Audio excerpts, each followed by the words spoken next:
Здравствуйте, дорогие друзья, мои любимые подписчики и гости канала. Сегодня будет самый быстрый пэтчворк, который я только пробовала. У меня два квадратика, джинсовая ткань 15 на 15 сантиметров. И вот бязь у меня синяя. Это размер 7,5 на 7,5 сантиметров квадратик. И я купила вот эту вот тесьму.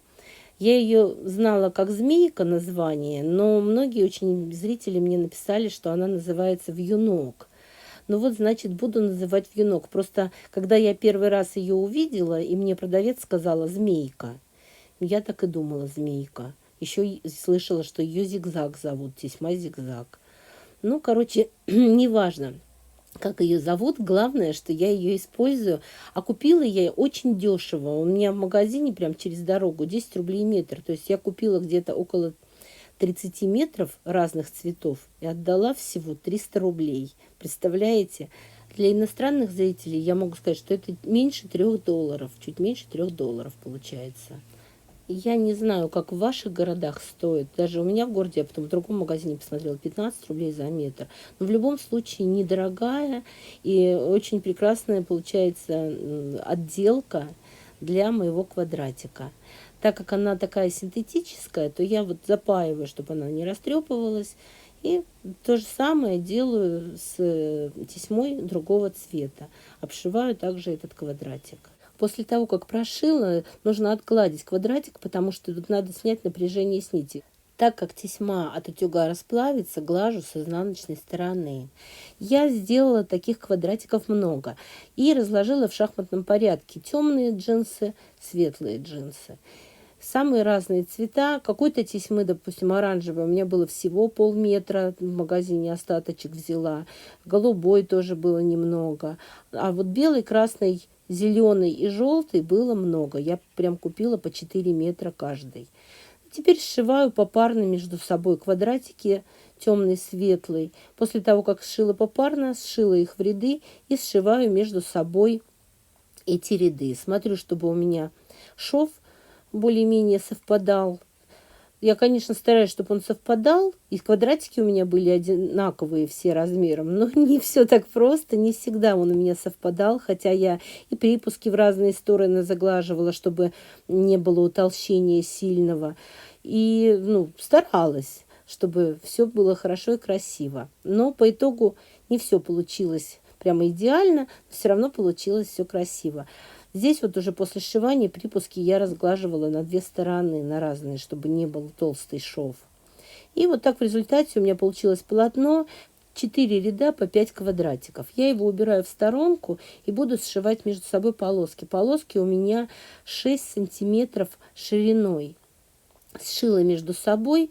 Прям вот у меня получилось так, что повторяются они, цвета эти. И я хочу их зафиксировать, чтобы они были более стабильные, не как гармошка. И заглаживаю клеевую ткань, приглаживаю к ним. После этого выравниваю все по одному краю. И уже разрезаю на полоски 7 сантиметров шириной. У меня получаются они. И вот эти полоски, они у меня как раз получились по размеру. Так совпало моей заготовки, длинной стороны моей заготовки.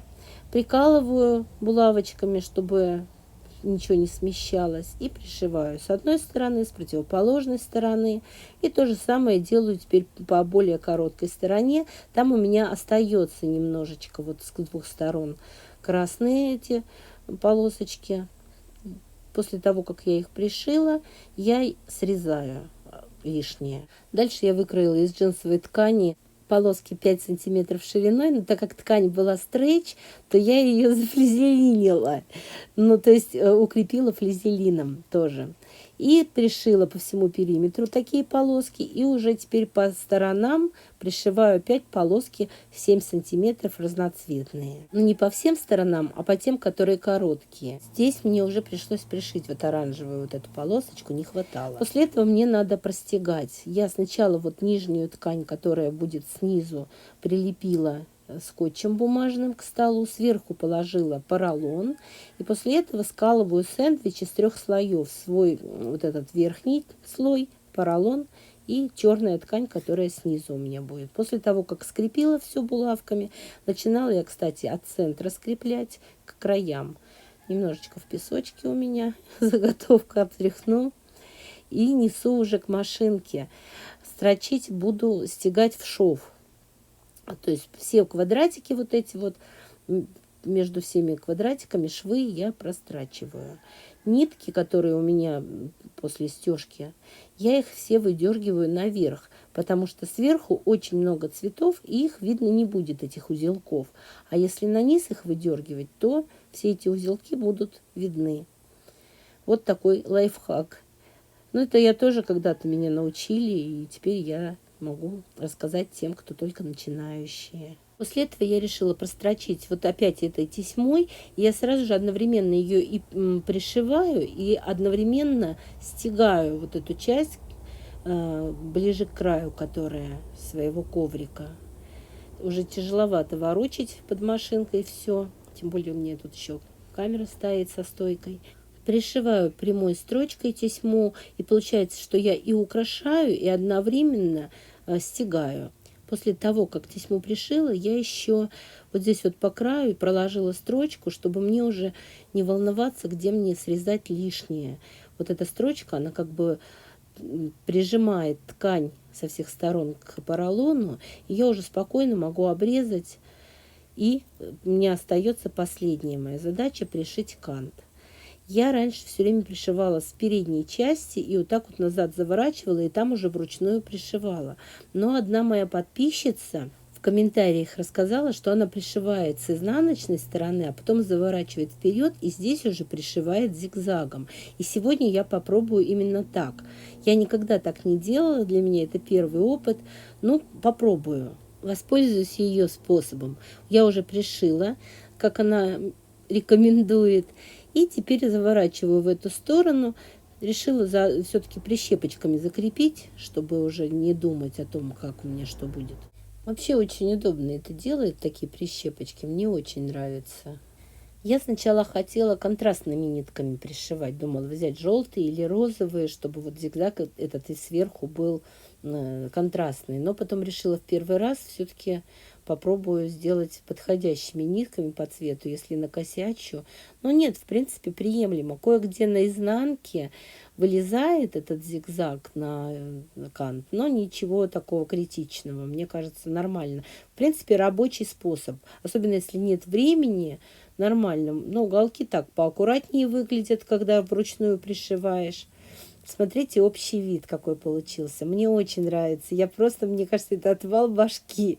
Я не знаю, кто, может быть, вы скажете, что не надо так говорить, но мне кажется, это классно очень получилось. Просто супер.